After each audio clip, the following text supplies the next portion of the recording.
আসসালামু আলাইকুম প্রিয় সপ্তম শ্রেণীর শিক্ষার্থীরা। আমরা তোমাদের ইংলিশ গ্রামার অ্যান্ড কম্পোজিশন এই বইয়ের হলো যে পেজ 10 লেসন 5 প্রিপোজিশন এটা শিখাবো। দেখো কি বলছে, look at the underline words in the following text. তার মানে এই টেক্সটের যে আন্ডারলাইন ওয়ার্ডগুলো আমাদেরকে দেখতে বলছে। এখানে আছে যে Mr and Mrs Ali request their pleasure for your gracious presence at the wedding ceremony of their elder son Iftekhar Ali with Dilruba Yasmin youngest daughter Mr and Mrs. Rafiq Ahmed to be solemnized on Saturday 21, 2016 at Platinum Convention Center, Dhanmondi, Dhaka at 7:30 PM। প্রিয় শিক্ষার্থীরা দেখো, এটা কিন্তু একটা নিমন্ত্রণ পত্র। ওকে, মানে একটা তোমাদেরকে একটা দাওয়াত পত্রের মতো। যে mister R Mrs Ali request their pleasure, মানে তারা অনুরোধ করেছে, কি করেছে, ফর ইওর গ্রেসিয়াস প্রেজেন্ট। প্রিয় শিক্ষা দেখো, গ্রাসিয়াস শব্দটা অনেক অর্থে ব্যবহার করা যায়। গ্রাসিয়াস শব্দটা আমরা কয়েকটা অর্থে ব্যবহার করতে পারি। যেমন গ্রাসিয়াস শব্দটার অর্থ হলো কল্যাণময় হতে পারে, ক্ষমাশীল হতে পারে, অমায়িক হতে পারে, বিনীত হতে পারে। তারপর হলো অনুকূল, প্রশংসনীয় হতে পারে, সব উদার হতে পারে, ভদ্র, দয়ালু। এরকম অনেক শব্দ, গ্রাসিয়াস শব্দটার অনেকগুলো অর্থ হতে পারে। এবং Mr and Mrs Ali request করতেছে যে তারা অনেক বেশি খুশি হবে যদি যদি কি হয়, ফর ইওর গ্রাসিয়াস প্রেজেন্স, মানে আমাদেরকে বা অন্যদেরকে তিনি দাওয়াত করেছেন, আমন্ত্রণ করেছেন এট দ্য ওয়েডিং সেরিমনি। কোথায়? বিয়ের একটা উৎসবে। অফ দেয়ার, কার বিয়ে? অফ দেয়ার এল্ডেস্ট সন ইফতেকার আলী, তাদের বড় পুত্র ইফতেকার আলী।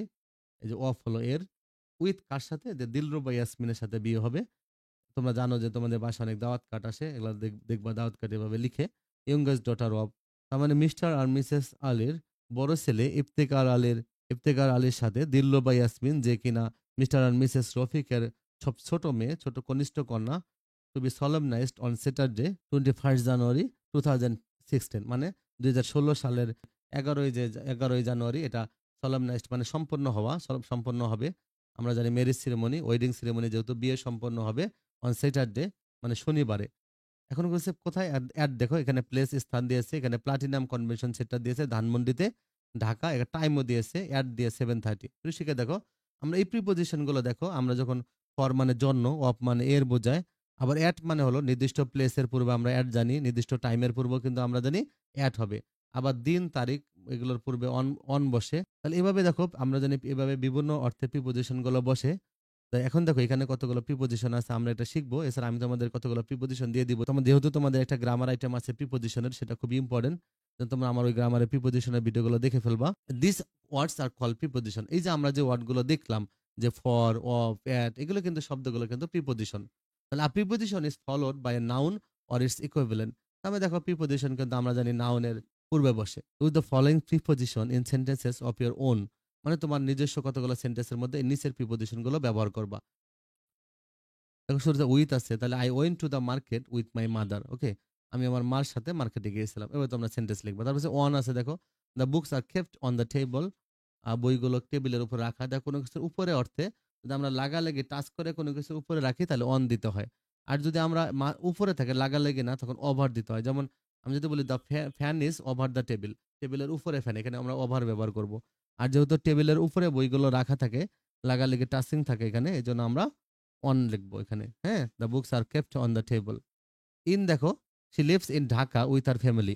শিক্ষার্থীরা আমরা জানি মাস আর বছরের পূর্বে ইন বসে, এটা মনে রাখবা। মাস, বছর এবং স্থান, বড় স্থান, এগুলোর পূর্বে ইন বসে। তাহলে দেখো, লিভ ইন ঢাকা, তাহলে একটা প্লেস বোঝালে সেটা বড় প্লেসই বোঝায়, এরিয়া বোঝায়। তাহলে এখানে শি লিভস ইন ঢাকা, তাহলে ঢাকা একটা বড় প্লেস, সেখানে খিলগা আছে যেখানে আমরা থাকি। এরকম, তাহলে যদি এরকম যে I live at Khilgaon in Dhaka, এরকম হবে।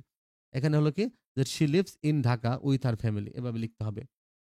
টু দেখো, we are going to the park this evening. প্রিয় কোনো দিকে যাওয়া অর্থে দিকে, টু মানে প্রতি বা দিকে বোঝায়। তাহলে কোনো দিকে যাওয়া অর্থে তখন টু বসে, তাহলে going to the park. Okay. Up দেখো, he climbed up the tree to pick some mango. সে আম পাড়ার জন্য গাছে উঠছে, কিছু আম পাড়ার জন্য সে গাছে উঠছে। তাহলে এই যে আপ হলো উপরে, ক্লাইম্বড আপ, ক্লাইম্ব মানে উপরে আরোহণ করা। ওকে। তারপর কি বলছে? ওভার। দেখো, ওভার মানে উপর দিয়ে। ওকে, টাচ নাই যেটা। The birds flew over the river, সে নদীর উপর দিয়ে উড়ে গেল। তাহলে হলো the birds flew over the river. যেমন আমরা যদি লিখতে, the fan is over the table. Okay, the fan is over the table মানে টাচিং নাই যেটা। The birds flew over the river, সে নদীর উপর দিয়ে উড়ে গেছে। পরেরটা দেখো কি বলছে? This gift is for my best friend. এই গিফটটা হলো আমার প্রিয় বন্ধুর জন্য। অ্যাড দেখো, she arrived at school early in the morning. সে কি হলো? সে বিদ্যালয়ে একদম সকাল সকাল পৌঁছেছে। তারপর দেখো the pages of this book are very colourful. এই বইয়ের পৃষ্ঠাগুলো অনেক বেশি রঙিন। তাহলে এই যে অফ হলো এর, অফ শব্দের অর্থ এর। তারপর কি বলছে দেখো by. The poem was written by a famous author. তার মানে এই কবিতাটা বিখ্যাত একজন লেখক লিখেছে। অথর মানে লেখক, অথরেস মানে লেখিকা। তাহলে বাই হবে। তাহলে দেখো এই যে আমরা সবগুলো দিয়ে এভাবে সেন্টেন্স লিখে ফেলছি। তাহলে তোমরা এটা এভাবে করে ফেলবা। ওকে? এরপরে কি বলছে দেখো বি নম্বরটা, যে complete the following test by using appropriate preposition. দেখো এখানে কতগুলো অ্যাপ্রোপ্রিয়েট প্রিপোজিশন দিয়েছে। তো আমরা এগুলো এই টেক্সটটা পূরণ করে ফেলবো। ওকে?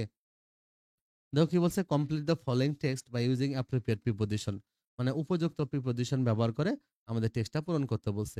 সে দেখো কি বলছে, my aunty lives dash Moghbazar, যে আমার আন্টি মগবাজারে থাকে। Okay? Just dash Holy Family Hospital. তার মানে এখানে my aunty lives in Moghbazar just near Holy Family Hospital. এটা হলো হোলি ফ্যামিলি হসপিটালের পাশে। যারা ঢাকায় থাকো, মগবাজার আছে, সেখানে হোলি ফ্যামিলি হসপিটাল আছে। এটা একটা জনপ্রিয় হসপিটাল। এটা হলো অনেক আগে ভিকারুন্নেসা এটা করেছিল। তোমার ভিকারুন্নেসা স্কুলের নাম জানো? তো ভিকারুন্নেসা যে মূল পার্সনটা ছিল, যিনি ছিলেন, তিনি এটা করেছিলেন। আর এখন অনেক জনপ্রিয় ঢাকায় একটা প্রতিষ্ঠান। কি বলছে, her flat is dash the fifth floor, her flat is on the fifth floor, she lives with her family there. তিনি সেখানে তার পরিবারের সাথে থাকেন। She often visits her good friend আর neighbours who lives just one floor up. তিনি প্রায় তার ভালো বন্ধু এবং প্রতিবেশী যে তাদের এক ফ্লোর উপরে থাকে, the top floor of the building, সেই বিল্ডিং এর সবার উপরে থাকে, তাদের সেখানে তিনি ঘুরতে যান। My aunty has been living in her flat for last 3 years. আমার আন্টি সেখানে 3 বছর থেকে আছেন। তাহলে এভাবে তোমরা এটা করে ফেলবা। ওকে?